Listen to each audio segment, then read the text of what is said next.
Seja muito bem-vindo à aula de História do professor Dalton. E aí, vamos aprender juntos?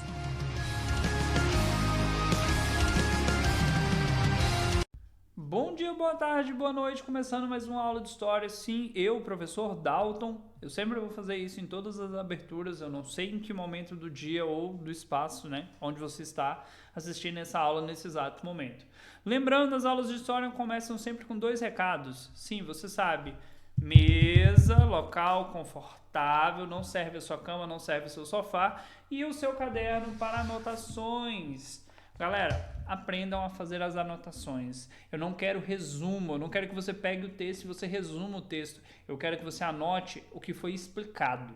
Se você não entendeu nada, escreve que você não entendeu para eu saber como te ajudar. Se você entendeu um pouco, escreve esse pouco que você entendeu. Se você entendeu tudo, anota o máximo que você conseguir. Isso é importante para o seu aprendizado. Quanto mais você anota, mais você aprende. Nas aulas anteriores, nós estávamos falando sobre outros reinos africanos, falamos sobre o reino de Gana e o reino do Mali. Hoje nós vamos falar sobre o reino dos Songhai. Eu estou com uma dificuldadezinha técnica aqui, pronto, resolvi. O reino do Songhai.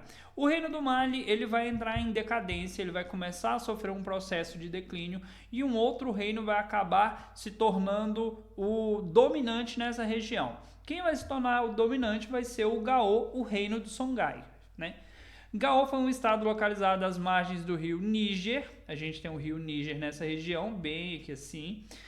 Lembrando, rios são extremamente importantes para o desenvolvimento de civilizações, tanto para a questão de transporte, alimentação, água, sobrevivência e tudo mais. E conseguiu colocar sob parte do seu domínio, o Sudão Ocidental.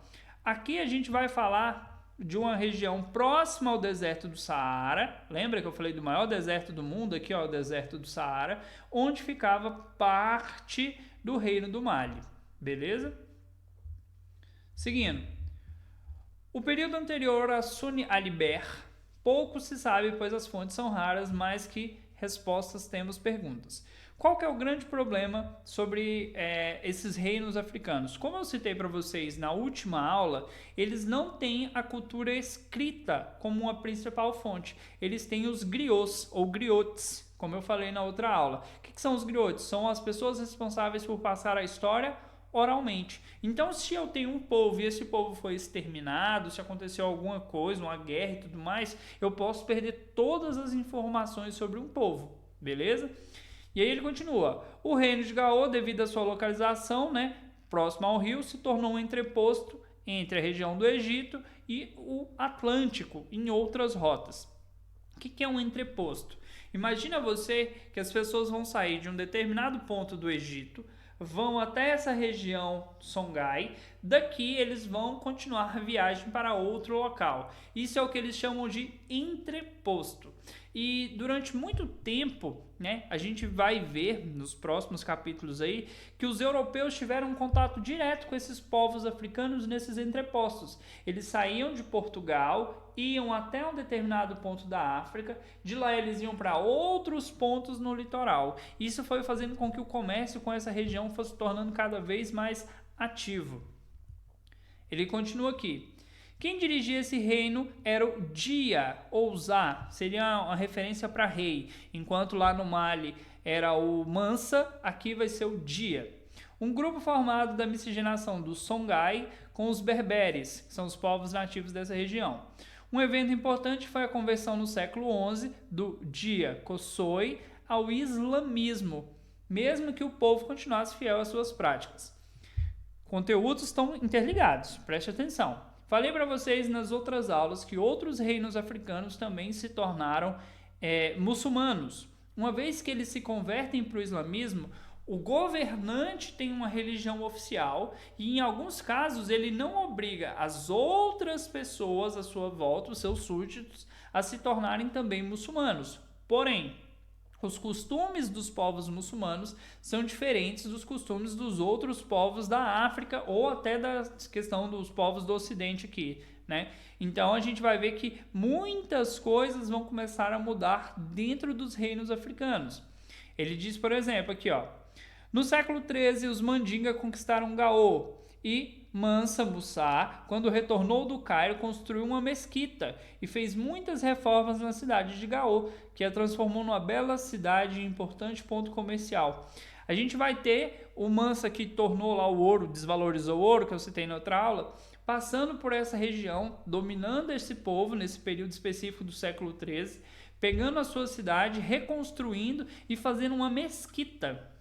A mesquita para o muçulmano é o mesmo que a igreja para o católico e para o evangélico.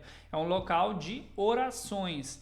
Só que eles têm uns costumes um pouco mais sérios. Por exemplo, eles não entram calçados, tem que tirar o calçado na porta da mesquita.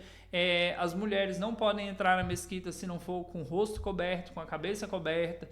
Então tem toda uma série de costumes e tradições ligados à religião muçulmana que eles seguem nas mesquitas.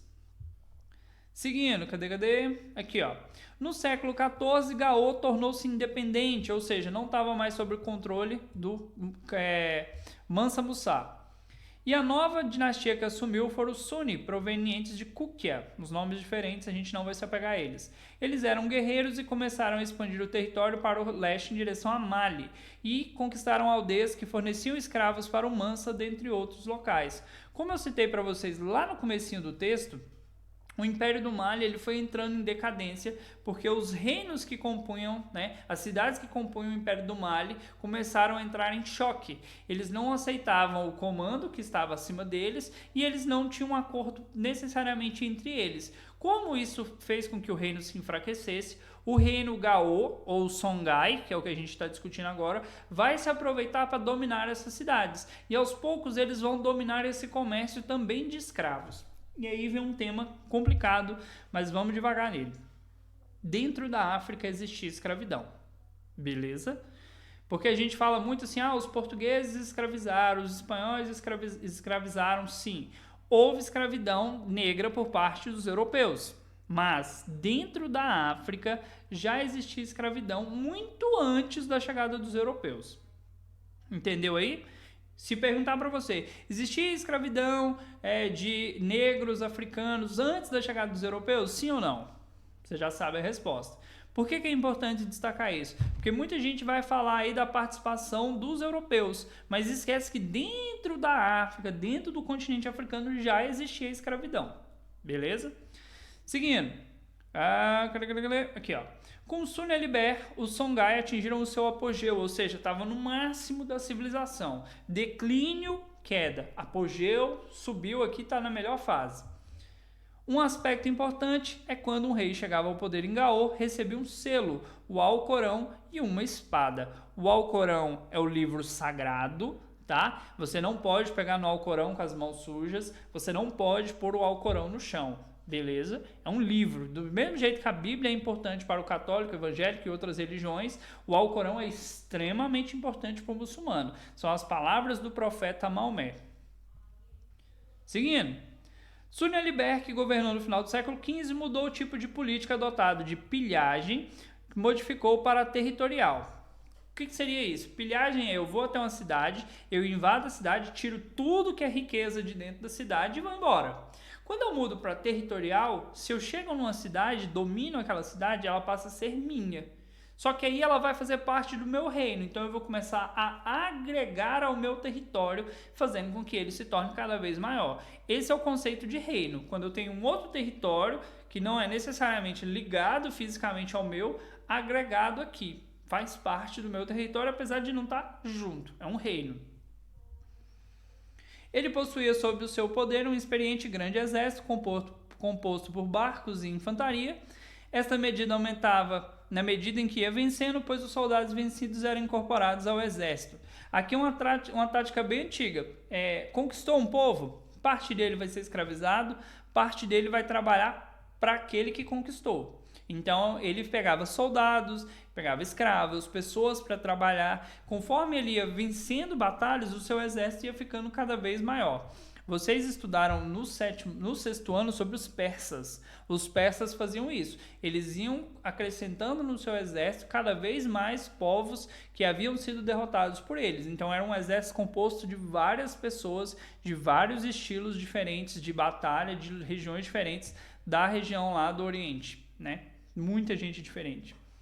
Aí ele continua, o próprio Suni Alibert ia às expedições, ele era conhecido como um mágico e recebeu o título de Daali. Conquistou importantes cidades de Djenné e Tombouctou, cidade muito importante do reino do Mali. Seu reino ia desde a região de Dendi a Massina e organizou o segundo modelo Mandem. Ele criou um estado centralizado, patriarcal, consuetudinário. Vamos por partes. Centralizado. O poder partia dele para as demais pessoas. Ele fala de patriarcal, o pai, a figura do homem é quem manda em tudo, né? A gente não tem um papel da mulher aí na política. E consuetudinário, era um direito que passava, era uma herança passada aí que ele vai passar para o seu filho, vai passar para alguém da sua família. Outras pessoas não teriam esse direito de assumir o poder. Bacana?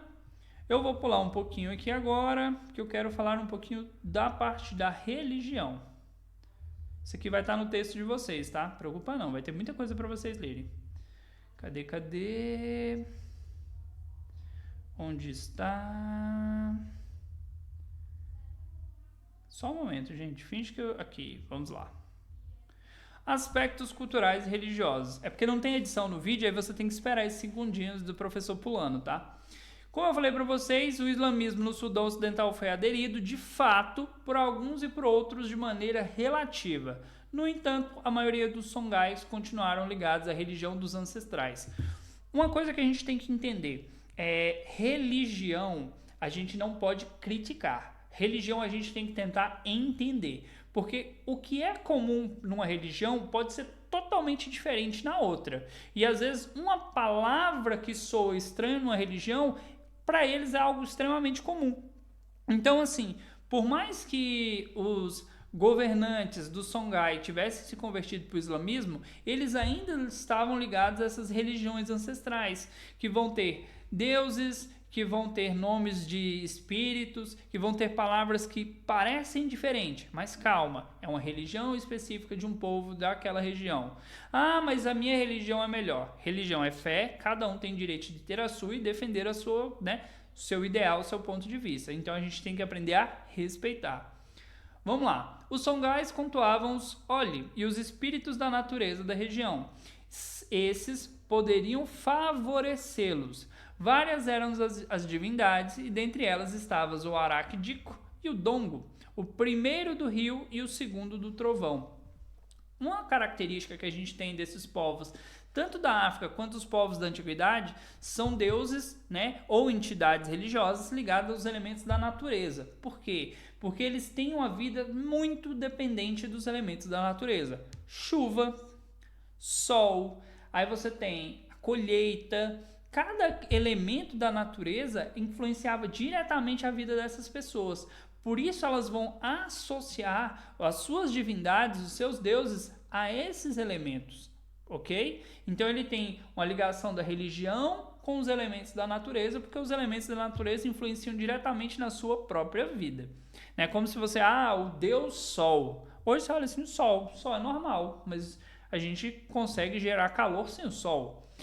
Chuva, mas eu posso fazer uma irrigação, eu não preciso do Deus chuva. Então o homem vai aprendendo com o passar do tempo, as tecnologias e certas coisas não vão fazendo mais tanto sentido. Seguindo, o primeiro deveria ser popular na região, pois o rio Níger banhava parte do reino de Gao. Havia ainda os curandeiros, os Soniac, conhecidos como descendentes do Suni. As pessoas respeitavam os mesmos e acreditavam que eles protegiam a população dos espíritos ruins e dos feiticeiros, os Tierkei. Os chefes do clã faziam culto aos mortos. A maioria das religiões tem um culto aos mortos. Assim, as religiões animistas, ligadas a elementos da natureza, continuaram vivas no campo. Enfatizo que o campo continuou majoritariamente ligado às religiões animistas, enquanto o islamismo foi mais presente nas cidades. Então, assim, como eu disse para vocês, vai ter islamismo na religião dos povos Songhai, mas também vai ter a questão da religião africana, aquela religião tradicional que os povos da antiguidade cultuavam. Religião essa ligada aos elementos da natureza. Espero que você tenha gostado. No texto que vai para vocês vai ter bem mais informação. Videoaulas costumam ser mais curtas e mais pontuais. Espero que tenha sanado suas dúvidas. Se ficar alguma dúvida, manda para mim que eu tiro lá no privado lá a sua dúvida. Até a próxima.